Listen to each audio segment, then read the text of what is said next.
তিতাস নদীতে ভাসমান লাশ নিয়ে 3 থানার রশি টানাটানি।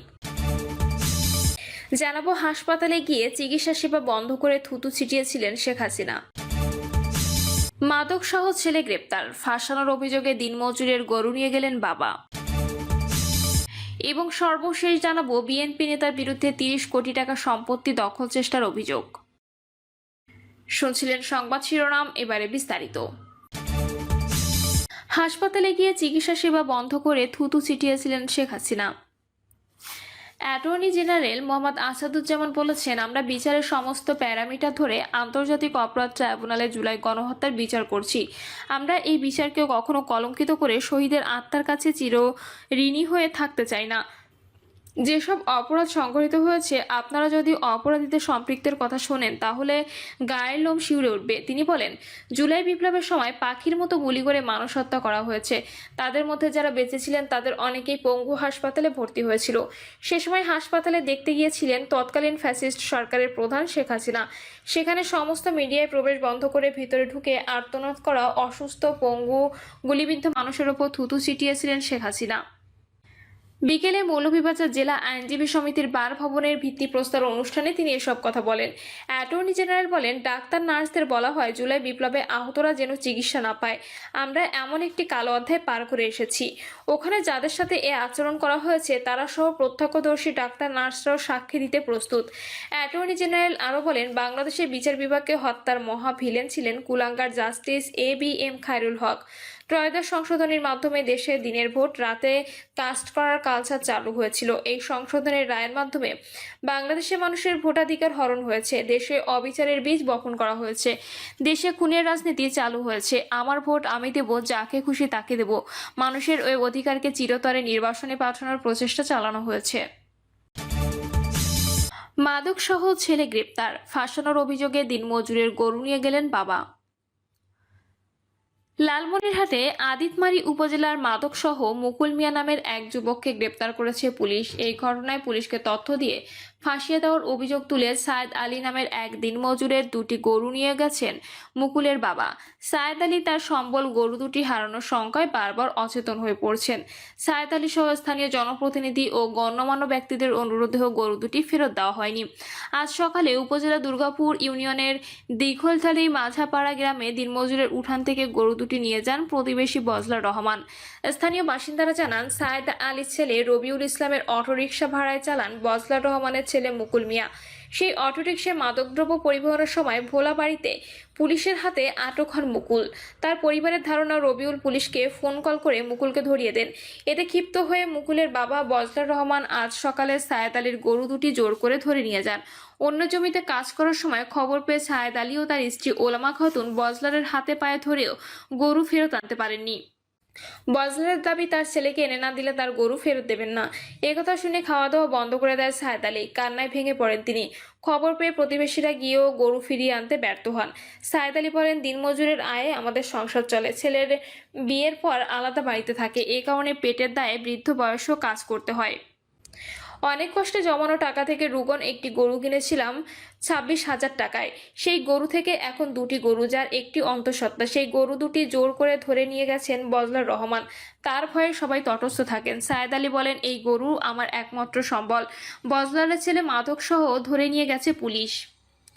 সেই রাগে বজলার আমার গরু নিয়ে গেছেন। তার ছেলেকে জামিনে এনে না দিলে তিনি আমার গরু ফেরত দেবেন না বলে সাফ জানিয়ে দিয়েছেন। আমি গরিব মানুষ, খাবার পাই না। তার ছেলেকে জামিন করাবো, এত টাকা কোথায় পাবো? গরু না পেলে আমি মারা যাব বলেই অচেতন হয়ে পড়েন সায়েদ। ওলামা খাতুন বলেন, বাবা, গরু না পেলে বুড়া বাঁচবে না। সারাদিন গরুর শোকে কিছুই খায়নি, বারবার অচেতন হয়ে যাচ্ছে। তোমরা গরু দুইটা আইনা দাও। অভিযোগের বিষয়ে বজলার রহমান বলেন, সায়েদ আলীর ছেলে রবিউল চালাকি করে ডেকে নিয়ে গিয়ে আমার ছেলেকে মাদক সহ ফাঁসিয়ে দিয়েছে। আমার ছেলেকে না আনা পর্যন্ত বা আপোষ না করা পর্যন্ত গরু দেব না। গরু আমার ঘরে আটকে রাখা আছে। দুর্গাপুর ইউনিয়ন পরিষদের সদস্য আশরাফুল ইসলাম বলেন, বজলারকে গরু ফেরত দিতে অনুরোধ করেছি, কিন্তু কোনোভাবেই গরু ফেরত দেননি। গরু তার বাড়িতেই আছে, বিক্রি বা ক্ষতি করেননি। সায়েদ আলী একজন দিনমজুর, তার প্রতি অন্যায় হচ্ছে। আমি বজলারের বিচারের দাবি জানাই। আদিতমারি থানার ভারপ্রাপ্ত কর্মকর্তা আলী আকবর আজকের পত্রিকাকে বলেন, মাদকদ্রব্য, স্কাপ, সিরাপ সহ মুকুলকে গ্রেপ্তার করা হয়েছে। এ ঘটনায় দিনমজুরের গরু ধরে নিয়ে যাওয়ার খবর জানা যায়। কোনো অভিযোগ পেলে তদন্ত করে ব্যবস্থা নেওয়া হবে। বিএনপি নেতার বিরুদ্ধে 30 কোটি টাকার সম্পত্তি দখল চেষ্টার অভিযোগ। সিলেটে বিএনপি নেতাকে আওয়ামী লীগের দোসর সাজিয়ে 30 কোটি টাকা মূল্যের 84 শতক পারিবারিক সম্পত্তি জবরদখল চেষ্টার অভিযোগ উঠেছে আরেক বিএনপি নেতার বিরুদ্ধে। 5ই আগস্টের পর পট পরিবর্তনের সুযোগে জোরপূর্বক জমি দখলে নিয়ে নাম ফলকও বদলে দিয়েছে বলে দাবি ভুক্তভোগী পরিবারের। তবে অভিযুক্ত বেলাল আহমদ বিষয়টি অস্বীকার করেছেন। তিনি বলেন, এটি আমার মায়ের সম্পত্তি। তাজুল ইসলামের চাচাতো ভাই আওয়ামী লীগের নেতা হওয়ায় দীর্ঘদিন তাদের দখলে ছিল। ভুক্তভোগী বিএনপি নেতা মা সোনারা বেগম জানান, তার স্বামী মরহুম মোহাম্মদ আফরোজ বক্সের নামে থাকা দক্ষিণ সুরমার মোমিনখোলা মৌজায় প্রায় 30 কোটি টাকা মূল্যের 84 শতক সম্পত্তি 35 বছর ধরে ভোগ দখল করেছেন। সেখানে আফরোজ ম্যানশন নামে একটি বহুতল মার্কেটও রয়েছে। ওই মার্কেট থেকে প্রতি মাসে প্রায় 2,60,000 টাকা ভাড়া আদায় করা হয়। 5ই আগস্টের পর রাজনৈতিক প্রভাব খাটিয়ে ওই সম্পত্তি দখলের অপচেষ্টা চালান বেলাল আহমদ। দখলের পর আফরোজ ম্যানশন মার্কেটের গেটের ওপর মাহমুদ কমপ্লেক্স 2 নামে একটি নামফলক বসিয়ে দেওয়া হয়। সোনারা বেগম আরও জানান, 2014-2023 সালে বেলাল আহমেদের আত্মীয় হাওয়ারুন নেসা সহ কয়েকজন আদালতে সত্য ভাটোয়ারার 2টি মামলা করেন এবং ওই জায়গায় নিষেধাজ্ঞা জারির আবেদন করেন, কিন্তু আদালত তাদের দাবি নামঞ্জুর করে অস্থায়ী নিষেধাজ্ঞায় আবেদন খারিজ করে দেন। এরপর 27শে মার্চ তার সন্তান তাজুল ইসলাম টিপুকে আওয়ামী লীগের দোষর আখ্যায়িত করে আইন শৃঙ্খলা বাহিনী দিয়ে ধরিয়ে দেওয়া হয়। পরে 28শে মার্চ বেলাল ও তার সহযোগীরা আফরোজ মার্কেট ও জমি দখলের চেষ্টা চালান। এ ঘটনায় তাজুল ইসলাম টিপু আদালতে মামলা দায়ের করেন। ওই মামলায় বেলাল আহমদ সহ মদিনা মার্কেট এলাকায় নিবাস C20 নম্বর বাসার মৃত আহমদ আলীর ছেলে আব্দুল মনির ও আব্দুল মুমিনকে আসামি করা হয়েছে। মামলাটি বর্তমান বিচারাধীন। সংবাদ সম্মেলনে তাজুল ইসলাম টিপুর মা বলেন, রাজনৈতিক প্রভাব খাটিয়ে বেলালের নেতৃত্বে 24শে জুন ফের আফরোজ মার্কেট দখলের চেষ্টা ও হামলা করা হয়। অথচ হামলার শিকার হওয়ার পর পুলিশ এ বিষয়ে মামলা নেয়নি। উল্টো টিপু সহ 15 জনের নামে মামলা করা হয়েছে। বেলাল ও তার সহযোগীদের একের পর এক হুমকি ও জায়গা দখলের অপচেষ্টার পরও পুলিশের ভূমিকা নিয়ে ক্ষোভ প্রকাশ করেন তিনি। এ বিষয়ে অভিযুক্ত বেলাল আহমেদ বলেন, এই সম্পত্তি আমার নানার ক্রয় করার সম্পত্তি। তাজুলের চাচা আওয়ামী লীগের প্রভাবশালী নেতা হওয়ায় এতদিন তাদের দখলে ছিল। 5ই আগস্টের পর আমি যখন এখানে অফিস করি তখন এটি নিয়ে ঝামেলা হয়, কিন্তু তারা জমির কোনো কাগজপত্র দেখাতে পারেনি। প্রিয় দর্শক, এই ছিল এখনকার সর্বশেষ সংবাদ। আপডেট সব সংবাদ পেতে চ্যানেলটি সাবস্ক্রাইব করে বেল আইকনটি ক্লিক করে রাখুন। তিতাস নদীতে ভাসমান লাশ নিয়ে 3 থানার রশি টানাটানি। ব্রাহ্মণবাড়িয়ার আখাউড়ায় তিতাস নদী থেকে অজ্ঞাত এক ব্যক্তির অর্ধগলিত মরদেহ উদ্ধার নিয়ে 3 থানায় রশি টানাটানি হয়েছে। যদিও পরবর্তীতে ব্রাহ্মণবাড়িয়া সদর থানা পুলিশ তিতাস নদী থেকে মরদেহটি উদ্ধার করে। দুপুরে সদর উপজেলা তিতাস নদীর অংশ থেকে ভাসমান অবস্থায় ওই অজ্ঞাত ব্যক্তির মরদেহ উদ্ধার করা হয়। জানা গেছে, তিতাস নদীর রেলওয়ে সেতু এলাকায় একটি মরদেহ ভাসছে এমন খবর পেয়ে আখাউড়া থানা পুলিশ ও আখাউড়া রেলওয়ে জিআরপি থানা পুলিশ ঘটনাস্থলে যায়।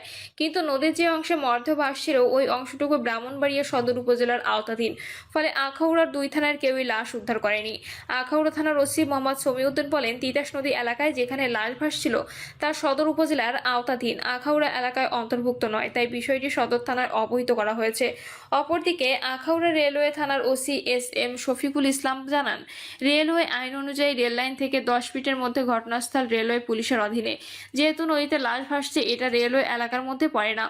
অবশ্যই খবর পেয়ে ব্রাহ্মণবাড়িয়া সদর থানার SI জুয়েল সঙ্গীয় ফোর্স নিয়ে এসে দুপুরে ঘটনাস্থলে হাজির হন। পরে তারা মরদেহটি উদ্ধার করে।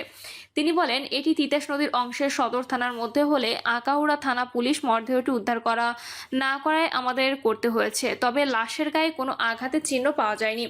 লাশ উদ্ধারকারীরা পুলিশের ওই কর্মকর্তা জানান, আখাউড়া খরমপুর কেল্লা বাবার মাজারে আগত কোনো ভক্ত আশেকানের লাশ হতে পারে।